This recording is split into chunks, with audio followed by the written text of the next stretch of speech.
Let's talk about making an offer now. You need to know how much you want to offer. Do you need to escalate if you're in competition? How much do you want for your earnest money deposit? When do you want to settle? What settlement company do you want to use? What kind of inspections do you want in the home? In the home, of the home? What kind of or how much, what kind of financing you're doing? What kind of appraisal or how long do you need for an appraisal? Do you want to take that house as is? Do you want a home warranty? All of these things need to be discussed and put into your offer. When you're talking about the price, you want to look at market value.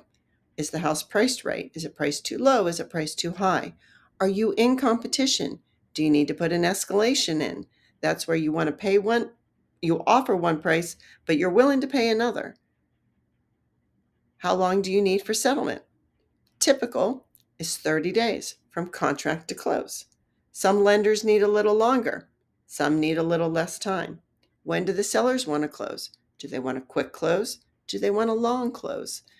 Do they need a rent back? Meaning, do they want to stay in the house a little bit longer after closing? Say they needed 3 or 5 days or maybe 3 weeks to move into their new home.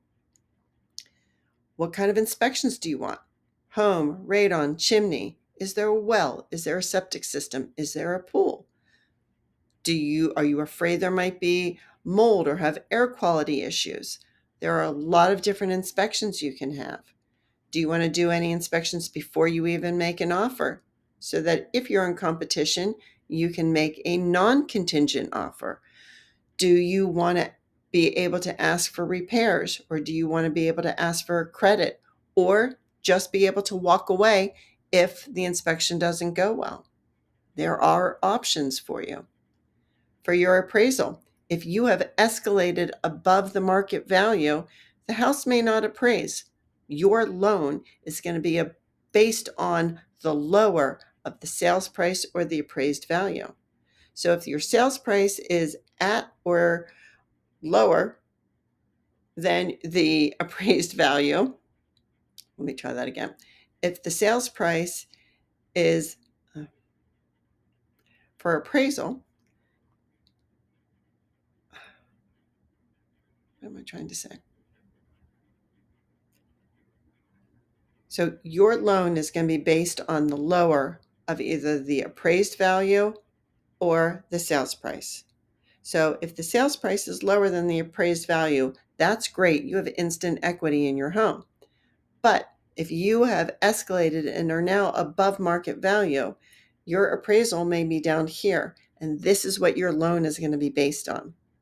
In a normal market, we can renegotiate the price to see if the seller will come down in the price, or maybe you're willing to pay a little over the appraised value in order to get the house.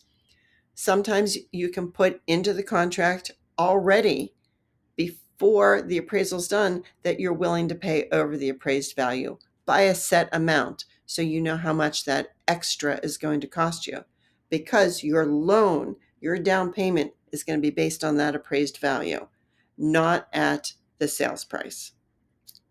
These are all pieces that go into the offer. Then your offer is negotiated.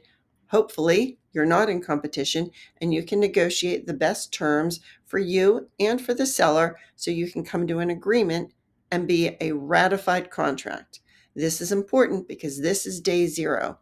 So anything with a time frame, like an inspection, like your appraisal, starts on the day of ratification. We call that day zero. So you need to know and keep that date in mind. So if you have 5 days in which to do your inspection, on day 6, you're too late to have your inspection done because you've already missed your contingency. There's another contingency that's built into the contract if the home has either an HOA or a condo, and that's the resale package. This is what I call your get out of jail free card, or your get out of buying a home free card. If for any reason you have cold feet, or you absolutely have to have a pink colored door, but it's against the HOA rules, you can back out of purchasing the home. You'll get your deposit back, but you will not get back any money you've already spent on inspections or appraisal. But then you can go find another home.